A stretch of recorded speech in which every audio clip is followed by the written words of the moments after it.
Every winter, something extraordinary happens in the forests of North America. A small frog finds a hollow beneath the leaves, closes its eyes, and allows its body to freeze solid.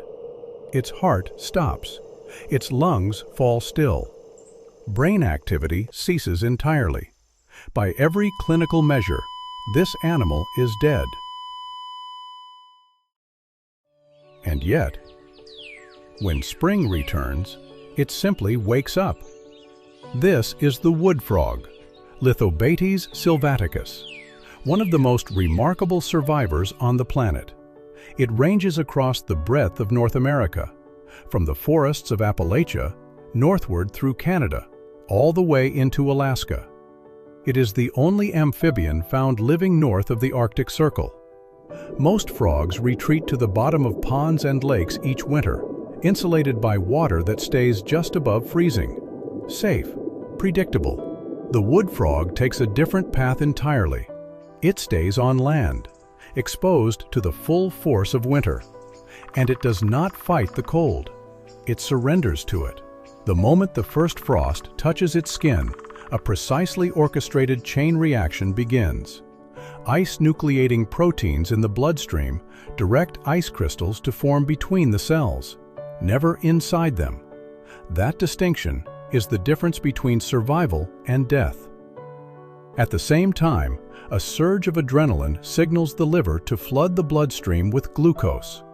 This sugar, in concentrations far beyond anything normal, rushes into every cell in the body. It fills them, stabilizes them, protects them, as the surrounding water turns to ice. The scale of what follows is difficult to comprehend.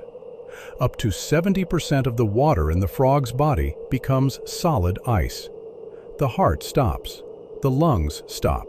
The brain falls silent. Ice forms beneath the skin, between the muscles, around the organs. The frog becomes, in every sense, a solid block of ice. And there it remains. In Alaska, wood frogs endure temperatures as low as -16 degrees Celsius.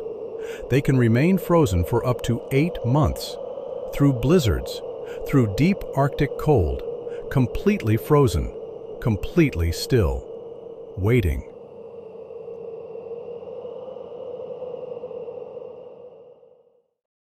Then, spring.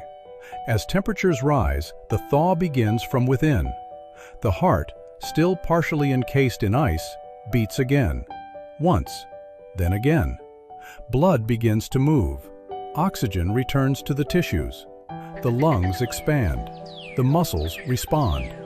Within hours, an animal that spent an entire winter clinically dead moves again through the forest, toward breeding pools just beginning to fill with snowmelt. Because the wood frog does not wait for frozen lakes to thaw, it emerges earlier than almost every other frog. First to breed, first to claim territory, an advantage paid for in ice. But this story does not end in the forest.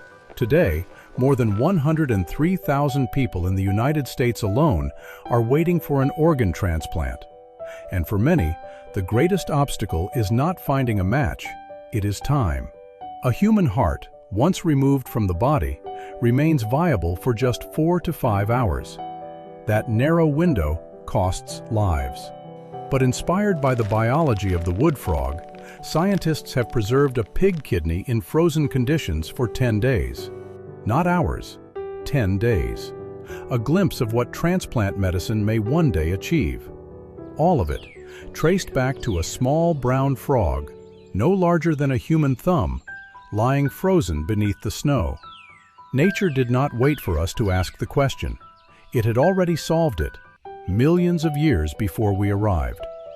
The only question that remains, how many more answers are still out there, waiting to be found?